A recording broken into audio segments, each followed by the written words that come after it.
Dimana yang pertama itu perubahan paradigma belajar tentang disiplin positif, nilai-nilai kebajikan, kebutuhan dasar manusia, motivasi perilaku manusia, posisi kontrol guru, keyakinan kelas, dan segitiga restitusi. Maksud yang pertama itu tentang pembelajaran dengan paradigma baru.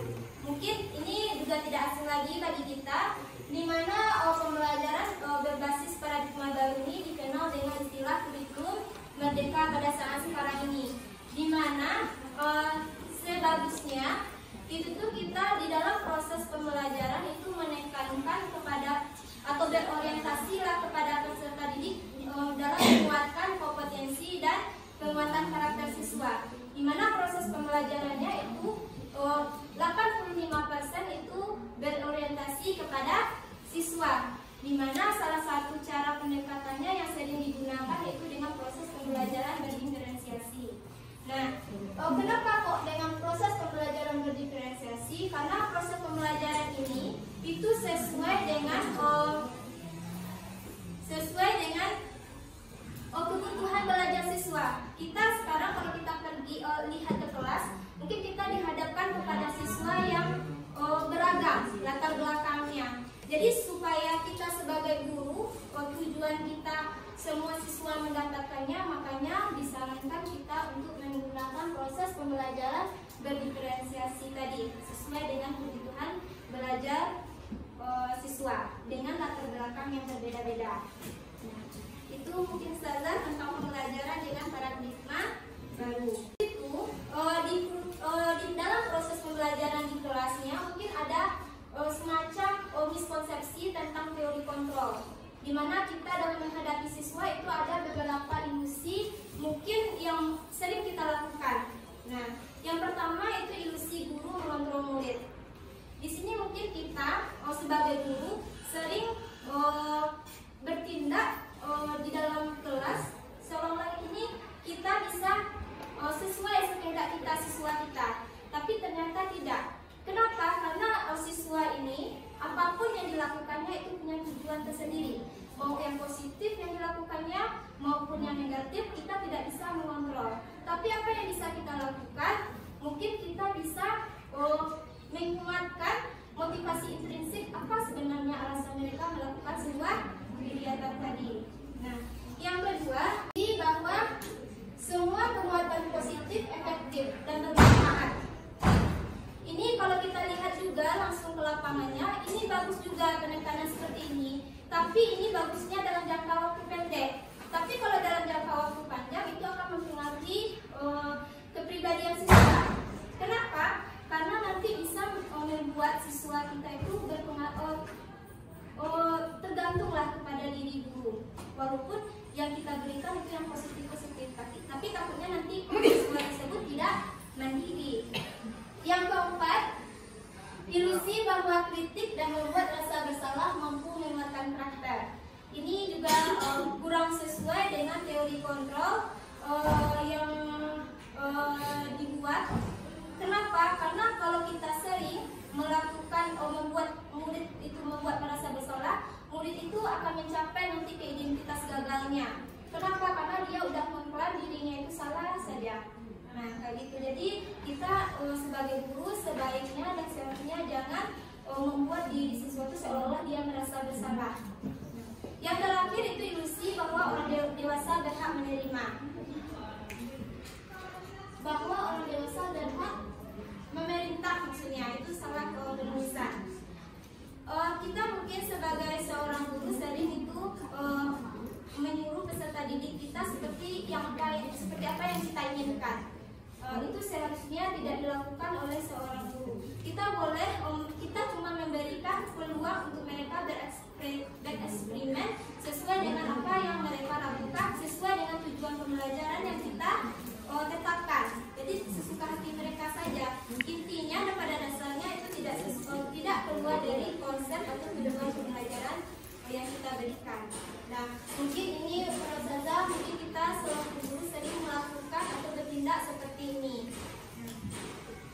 Habis itu ada mengubah paradigma stimulus respon ke pendekatan teori kontrol. Nah, ini nih paradigma ini itu diubah, alasannya itu mengimplikasikan kalau kita guru itu tidak boleh, bukan tidak boleh ya, sebaiknya itu tuh tidak boleh kita itu bertindak sesuai apa yang kita harapkan. Nah, makanya dari stimulus respon ke teori kontrol itu bisa kita lihat di slide, itu ada perbedaannya. Kalau stimulus respon itu bisa nanti mengakibatkan peserta didik kita itu menjadi patah semangat.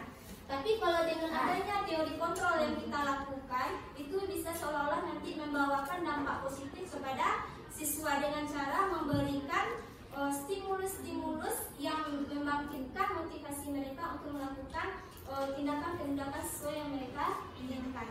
Jadi ini mungkin yang harus kita ubah, stimulus respon menjadi teori kontrol untuk menghadapi tindakan atau perilaku siswa kita di dalam kelas. Sebenarnya disiplin positif ini berbeda dengan peraturan. Mungkin kita, saya pribadi mungkin selama ini salah konsep, di mana disiplin positif itu mirip dengan peraturan kelas, tapi tidak, dia berbeda, sangat jauh perbedaannya.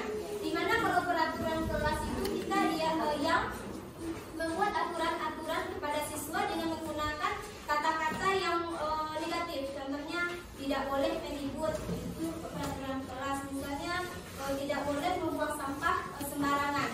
Nah, sebaiknya saat sekarang ini kita itu membuat semacam keyakinan kelas nantinya. Nah, sebelumnya ini dia ada disiplin positif, itu artinya itu belajar. Belajar untuk apa? Belajar untuk memberikan motivasi kepada diri siswa supaya apa yang dilakukannya itu bertanggung jawab dia. Dimana yang dilakukannya itu sesuai dengan nilai-nilai kebajikan atau nilai-nilai universal. Nah, jadi makanya disiplin ini berbeda dia dengan peraturan kelas. Kalau peraturan biasanya ya sekedar peraturan, kadang keinginan dia untuk melakukannya atau mematuhinya itu munculnya bukan dari dalam dirinya. Mungkin karena takut dihukum atau segala macam, atau tak ingin mendapatkan pujian segala macam. Jadi dengan adanya disiplin positif ini bisa nanti mengajarkan siswa kita bertanggung jawab terhadap tindakan apa yang mereka lakukan. Nah, disiplin positif ini juga untuk menumbuhkan kesadaran peserta didik tanpa imbalan, penghargaan, ancaman ataupun hukuman. Di saat sekarang ini kita sebagai guru sebenarnya tidak boleh memberikan penghargaan berlebihan pada siswa. Kenapa? Karena nanti itu akan mereka yang tidak mendapatkan penghargaan itu dia merasa semacam minder, merasa tidak diakui. Dan juga kita pada saat sekarang ini tidak boleh memberikan hukuman ataupun ancaman kepada siswa, karena itu nanti akan membuat mental mereka juga down kayak gitu. Jadi makanya istilahnya untuk hukuman itu namanya sekarang restitusi lagi.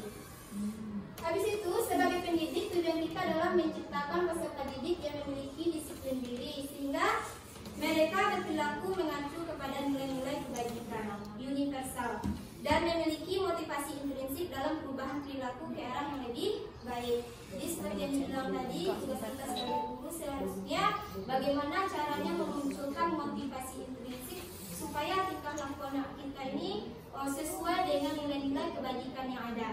Biasanya kebajikan yang ada di sekolah atau dalam sebuah organisasi kayak ini dia. Pada dasarnya itu sesuailah dengan profil belajar Pancasila. Jadi tujuan merdeka kita atau paradigma pembelajaran kita pada dasarnya pasti profil belajar Pancasila, menguatkan potensi kompetensinya dan karakternya. Jadi karakternya profil belajar Pancasila.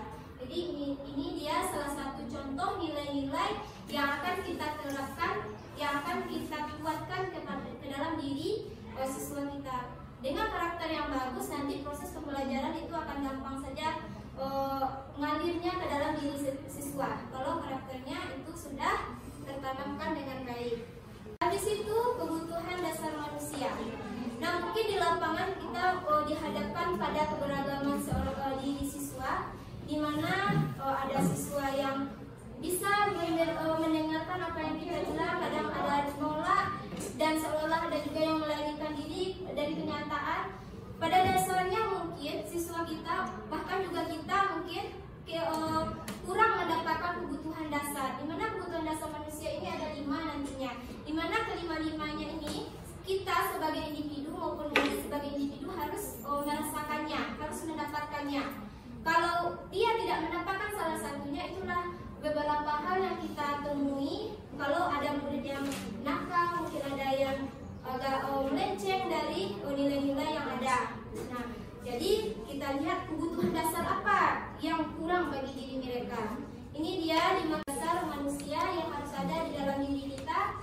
Yang pertama itu bertahan hidup. Bertahan hidup ini contohnya ya kayak makan, minum, pakaian, tempat tinggal, keamanan dan kesehatan. Yang kedua kasih sayang dan rasa diterima. Nah, habis itu contohnya mungkin adanya rasa diterima, dipedulikan, berbagi, kerjasama menjadi bagian dalam kelompok. Dan yang ketiga kebutuhan akan penguasaan. Ada harga diri, keinginan untuk dianggap, memimpin, berprestasi, diakui dan didengar. Habis itu kebebasan, mandiri, memiliki pilihan, mencoba hal baru, mampu mengendalikan arah dirinya, dan kesenangan, bermain, humor, antusiasme, dan tertawa. Jadi ini dia saja 5 kebutuhan dasar yang harus ada di dalam diri setiap manusia, terutama peserta didik kita. Jadi nanti kalau ada peserta didik kita mungkin yang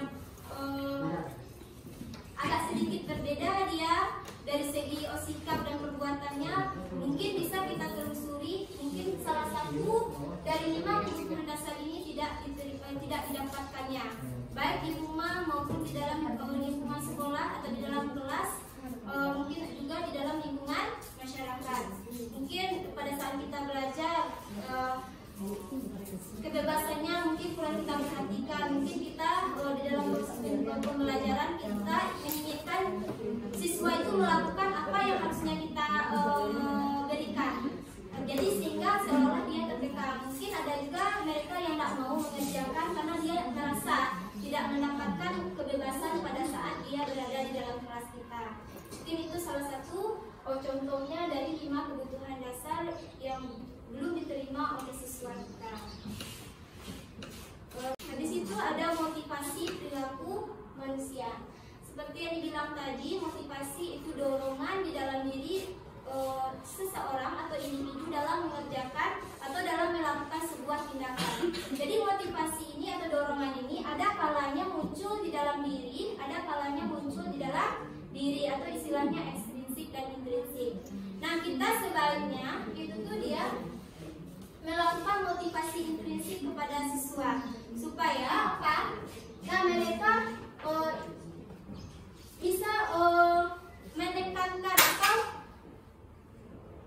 memantapkan nilai-nilai kebajikan di dalam dirinya, karena memang dari dalam dirinya timbulnya. Jangan nanti motivasi ekstrinsik semacam dia ingin mengamankan dirinya sendiri, melakukanlah hal-hal yang tidak sesuai dengan kodratnya, atau ingin mendapatkan pujian ataupun penghargaan. Jadi kalau seandainya siswa kita melakukan untuk menghindari ketidaknyamanan atau mendapatkan imbalan, itu berarti motivasi yang datang dari luar diri mereka, mungkin dari diri guru, orang tua maupun teman-temannya nantinya. Jadi tugas kita saat sekarang ini bagaimana caranya bisa meningkatkan kesadaran pada diri siswa kita. Ada yang kita lanjut. Habis itu ada istilahnya ini dia, hukuman, konsekuensi, dan restitusi. Nah, ini ada ciri-cirinya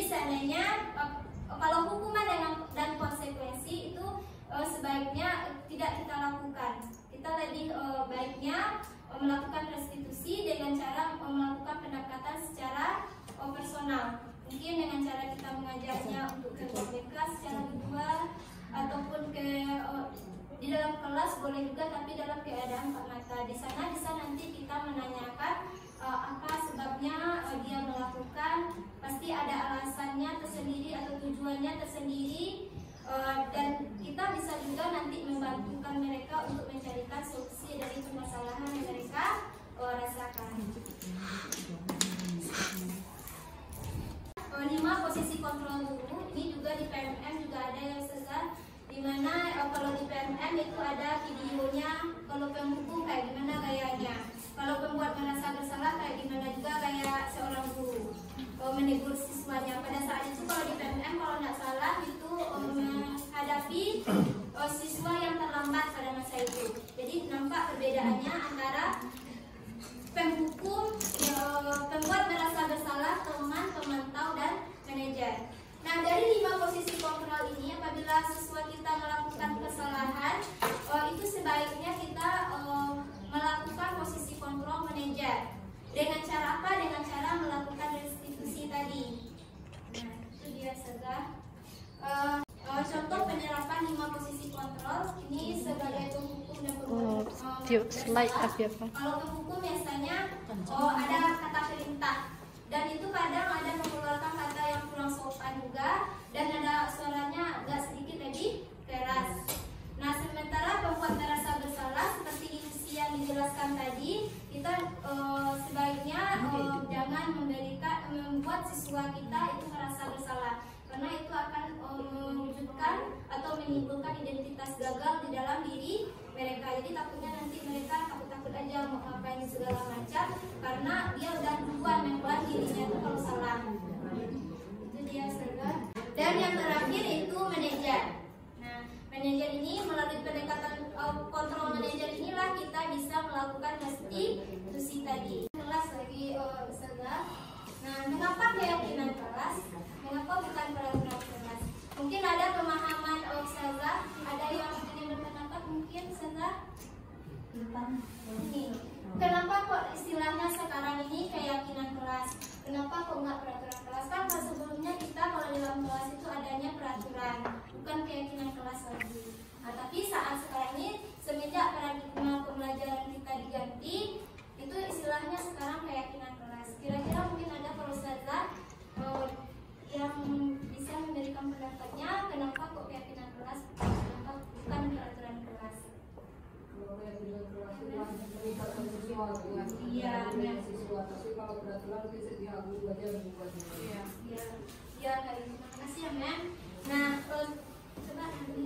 Mungkin kalau peraturan kelas itu terlalu menekan siswa, karena yang memberikan peraturannya adalah guru seperti yang dikatakan Mem tadi. Tapi kalau keyakinan kelas itu mungkin diadakan diskusi dulu antara guru dan siswa, baru kita ambil salah satu mana yang terbaik untuk dijadikan peraturan atau keyakinan di dalam kelas tersebut. Jadi itu. Ya, terima kasih Saudara Hani. Nah, seperti yang dibilang oleh Mem Daza dan itu karena ini kita udah memahami juga di PMM dan kita lakukan juga aksi nyatanya. Jadi seperti yang dibilang tadi, kalau keyakinan kelas itu salah satu cara kita atau gaya kita bagaimana mewujudkan kesadaran siswa supaya dia mematuhinya, karena datangnya dari siswa bukan datangnya dari kita. Tinggal lagi kita dalam kelas itu mengambil sebuah kesepakatan untuk dilakukannya. Kayak gitu juga kalau seperti yang dibilang tadi, itu tuh tidak ada unsur keterpaksaan di dalamnya, memang dari dalam hatinya. Nah, kita kalau sesuai dengan nilai-nilai yang ada, ya udah kita approve aja. Nah, itu dia. Oke. Nah, pembentukan keyakinan kelas itu bersifat abstrak. Ini ciri-cirinya yang saya berupa pernyataan universal dibuat dalam pernyataan positif. Nah, itu dia. Jadi keyakinan kelas itu dibuat dalam bentuk positif. Kalau kalau peraturan kelas itu ada kata-kata negatifnya. Dilarang membuang sampah contohnya. Tapi kalau keyakinan kelasnya mungkin buanglah membuang sampah pada tempatnya. Mungkin tidak boleh diribut, misalnya jaga ketertiban. Jadi itu dia. Jadi keyakinan kelas itu lebih ke Habis itu sedikit saja dan bisa kita ubah-ubah pada saat kita mau masuk kelas. Jadi hari ini lain lagi keyakinan kelas, besok lain lagi, boleh juga menyesuaikan dengan proses pembelajaran kita. Dan sedikit saja supaya gampang diingat mereka. Habis itu sesuai dengan kondisi kelas dan sekolah sehingga mudah diterapkan. Dan semua warga kelas kalau dia di dalam kelas itu dilibatkan saat membuat keyakinan kelas, dan bagusnya itu ada juga ditandatangani nanti supaya bukti mereka itu sepakat untuk melakukannya karena udah ada perjanjiannya melalui tanda tangan tadi. Nah, habis itu tentang segitiga institusi, ini mungkin lanjutan dari posisi kontrol sebagai seorang manajer tadi, dimana pada saat melakukan segitiga restitusi itu ada 3 tahap yang kita lakukan. Yang pertama kita menstabilkan siswa atau identitas siswa kita dulu. Habis itu kita validasi tindakan yang salah. Nah, mungkin kita menanyakan alasan mereka atau enggak keyakinan kelas apa yang telah dilanggar. Dan yang terakhir itu menanyakan keyakinan. Kalau seandainya mereka telah melakukan itu, apa solusinya? Jadi istilahnya kita hanya sebagai fasilitator aja bagi mereka dalam menyelesaikan masalah yang telah mereka buat. Ini yang pertama, menstabilkan identitas. Ini salah satu mungkin pertanyaan-pertanyaan yang akan kita berikan nanti kepada siswa kita. Mungkin berbuat salah itu wajar. Tidak ada manusia yang sempurna. Bapak atau ibu juga pernah melakukan, dan sampai yang kamu berhak merasa begitu. Tapi Ustazah, tidak semua juga perilaku atau tindakan siswa bisa kita selesaikan dengan restitusi. Kalau tindakan atau perilaku siswa itu dia tingkat tindakannya udah mengacu kepada kriminalitas, itu mungkin tidak menggunakan segitiga restitusi lagi. Mungkin ini salah satu faktor penyebabnya, mungkin ada yang berasal dari keluarga ataupun dari lingkungan lain. Validasi tindakan yang salah. Nah, dari validasi tindakan yang salah ini mungkin ada beberapa pertanyaan yang bisa kita berikan ke dalam diri siswa kita. Mungkin kamu pasti mempunyai alasan mengapa melakukan hal itu. Seperti yang telah dijelaskan tadi, setiap tindakan yang dilakukan pasti ada alasannya. Pasti menanyakan keyakinan. Mungkin dari pertanyaan ini bisa nanti kita terapkan apa keyakinan kelas kita, mungkin apa nilai-nilai apa yang telah anak Ustazah sepakati, yang mana anak Ustazah tadi, dan kamu ingin menjadi orang yang seperti apa. Itu dia tentang menanyakan keyakinan siswa pada saat kita melakukan segitiga restitusi.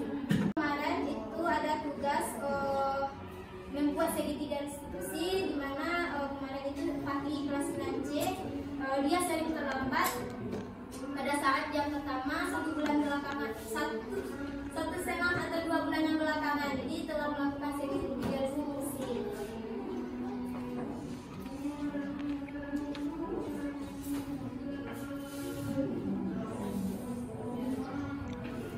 Mungkin itu saja Ustazah tentang diseminasi atau sosialisasi yang telah didapatkan pada modul 1.4 dalam modul mineral angkatan 9. Sebelumnya kalau ada salah kata, salah tindakan atau segala macamnya, saya mohon maaf. Saya akhiri dengan assalamualaikum warahmatullahi wabarakatuh.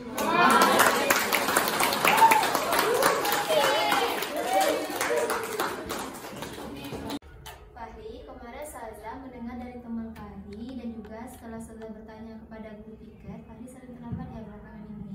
Iya. Ya, udah berapa kali seingat Fahri tadi terlambat? Seingat Fahri sudah 4 kali terlambat. Udah 4 kali, itu lumayan sering juga ya. Nah, menurut Fahri itu sebuah kesalahan nggak terlambat? Iya ya, kesalahan. Dan itu hal yang manusiawi, hal-hal yang wajar saja. Yang terpenting kita tahu kesalahan kita itu di mana. Habis itu bertekadlah di dalam hati untuk tidak mengulanginya lagi ya. Nah, setuju Fahri? Setuju ya. Sekarang kita cari solusi bersama-sama. Sekarang Ustazah mau tanya, Fahri terlambat itu karena apa? Kok bisa terlambat aja 4 kali belakangan ini? Fahri sering ketiduran karena terlambat tidur. Soalnya tadi sering menghafal dan menulis. Oh, sering menghafal, jadi telat tidurnya, jadi ketiduran paginya. Iya. Nah, menurut Fahri, tindakan Fahri itu keyakinan kelas apa yang Fahri langgar? Disiplin. Disiplin. Berarti kita kan kemarin itu ada membentuk keyakinan kelas ya, jadi disiplin Fahri itu agak bermasalah. Nah, sekarang disiplin itu penting nggak menurut Fahri? Penting ya. Kenapa? Karena kalau kita datang tepat waktu ke sekolah, kita dapat menghargai waktu. Iya betul, kita dapat menghargai waktu. Habis itu Fahri nggak akan ketinggalan pelajaran apapun ya. Nah jadi sekarang Fahri kayak gitu juga, kita kayak menghargai orang. Ya kita menghargai waktu itu sama kayak menghargai orang. Nah jadi sekarang Fahri berjanjilah untuk tidak telat lagi supaya pelajarannya tidak ada yang ketinggalan, dan kalau kita terlambat pasti nggak nyaman kan untuk mengikuti pelajaran selanjutnya. Nah sekarang Saza mau tanya, kira-kira apa yang akan Fahri lakukan untuk kedepannya supaya tidak telat lagi?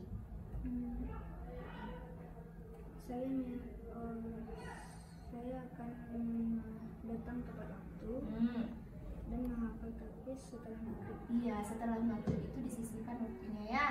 Nah sekarang Fahri udah tahu kan solusinya. Nah yang intinya Fahri menghafal itu dia habis maghrib supaya waktu tidurnya tidak terundur-undur. Ya, jadi paginya fresh bangunnya, jadi nggak telat, dan paginya juga nggak ketinggalan kita belajarnya. Nah, sekarang Fahri berjanjilah untuk tidak mengulanginya lagi dan bertekadlah untuk mengikuti apa yang solusi yang Fahri lakukan tadi. Nah, sekarang Fahri boleh kembali ke kelas mengikuti pembelajaran selanjutnya. Ya, sama-sama.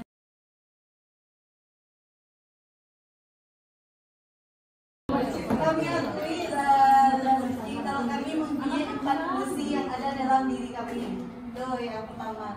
Yang kedua, untuk menghadapi anak-anak yang kayak mungkin bisa dikatakan bahwa anak-anak yang bertanggung jawab itu bisa kita negosiasi atau berdiskusi tentang apa yang mereka inginkan. Tapi ada beberapa anak yang kadang dia hanya ingin menyelamatkan diri saja. Contohnya itu di kelas 8C itu banyak sekali kasus-kasusnya. Misalnya kita bernegosiasi, tapi dia maunya seenak dia gitu. Tapi ada juga yang dewasa untuk bisa memikirkan apa hukuman yang terbaik. Nah bagi anak yang beberapa ini bisa dibilang mereka kadang hanya ingin untuk hukuman saja. Walaupun kita beri hukuman, tapi dia tetap tidak mempertanggungjawabkan hukuman itu sendiri. Contohnya kemarin tuh ada beberapa anak yang diminta untuk 3 pojok hafalan, tapi dia tidak menyelesaikan setiap lagi. Bagaimana cara kita 3 pojok? Maksudnya dia diberi hukuman kan, cuma 3 pojok gitu, memang 3 pojok sehari gitu. Dengan catatan dia menyetorkannya ke berbagai guru, karena dia emang hukumannya itu di luar gitu. Tapi dia tidak menyelesaikannya dengan tanpa alasan apapun, hanya diam saja. Bagaimana cara kita melakukan supaya mereka mau bertanggung jawab dengan apa yang ada? Terima kasih Sobat Fadil, akan dijawab sesuai dengan teman. Kalau enggak nanti kita secara bersama-sama saja mencarikan solusinya.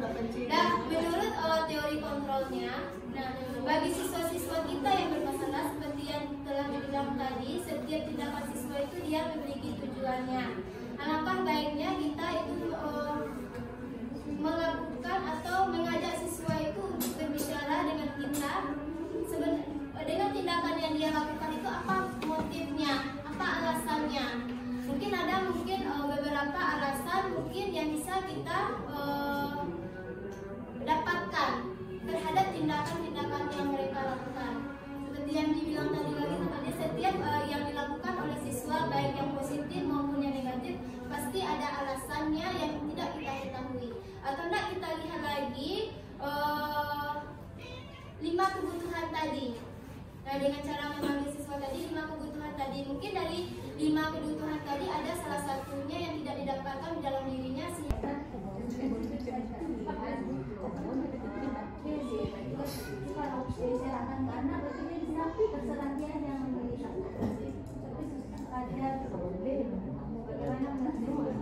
satu lagi adalah pribadi kan dari segi itu mungkin salah satunya itu kan gambaran awal mungkin kita mendapatkan dari bisa berubah-ubah jadi sesuai kesepakatan kita di kelas karena seandainya di awal mungkin ini pelanggaran dilakukan oleh anak kira-kira apa di awal proses pembelajaran kita membuatkan keyakinan kelas. Dan jadi selain kita meninjau 5 kebutuhan siswa tadi, habis itu melakukan restitusi, kita juga membuat keyakinan kelas di awal proses pembelajaran. Dan ini sifatnya bisa berubah-ubah dan bisa kita tambahkan. Seperti yang dibilang, kita boleh membuat keyakinan kelas itu setiap pertemuan kita mau mengajar. Setidaknya 5 menit atau 3 menit di awal pembelajaran kita sepakati secara bersama-sama, di mana memang datangnya dari diri siswa. Terima kasih, silakan. Ya, mungkin ada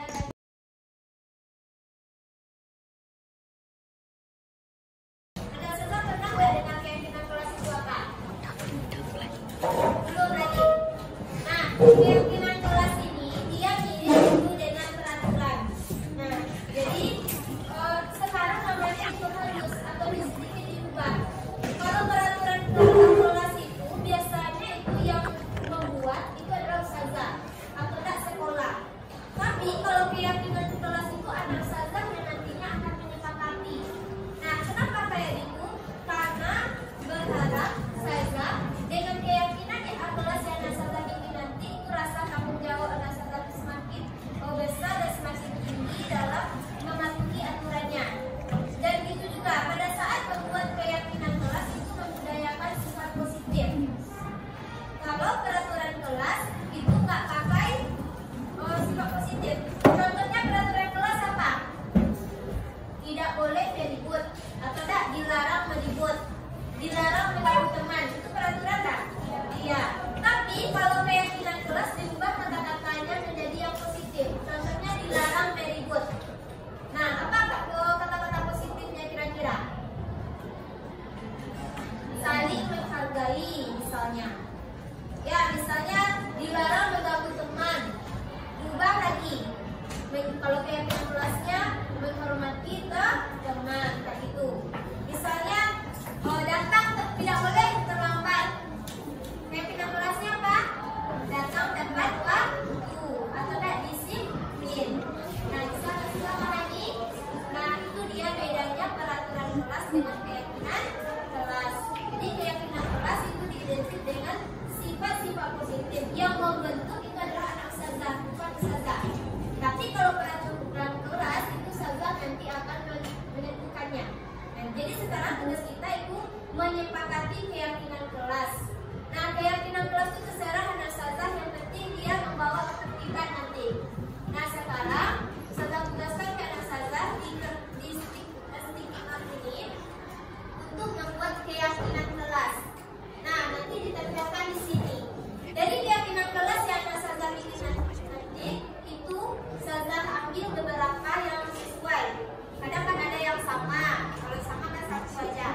Bisa dipahami dan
belajar nanti ini akan saya minta tolong nanti menempelkan di sini untuk selalu kita ingat-ingat.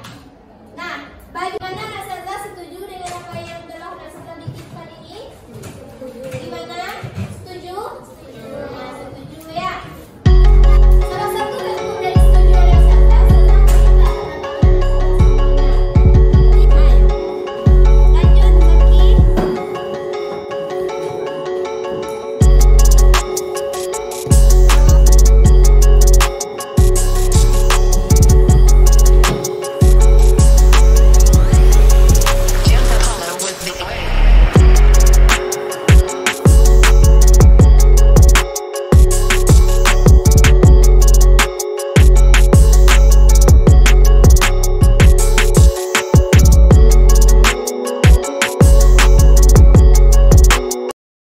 Assalamualaikum warahmatullahi wabarakatuh. Perkenalkan, nama saya Putri Renata, saya dari kelas 7C. Assalamualaikum warahmatullahi wabarakatuh. Saya Fatil Fadugul dari kelas 7C. Assalamualaikum warahmatullahi wabarakatuh. Perkenalkan, saya Zakia Latifah dari kelas 7C. Assalamualaikum warahmatullahi wabarakatuh.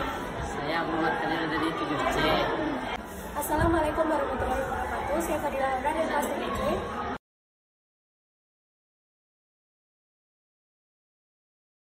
Senang. Senang. Sangat senang. Senang. Sedang.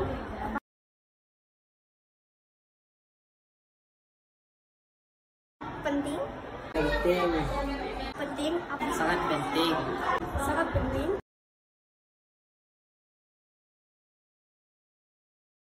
Supaya pembelajaran kita lebih nyaman. Agar kelas menjadi tertib. Supaya pembelajaran menyenangkan.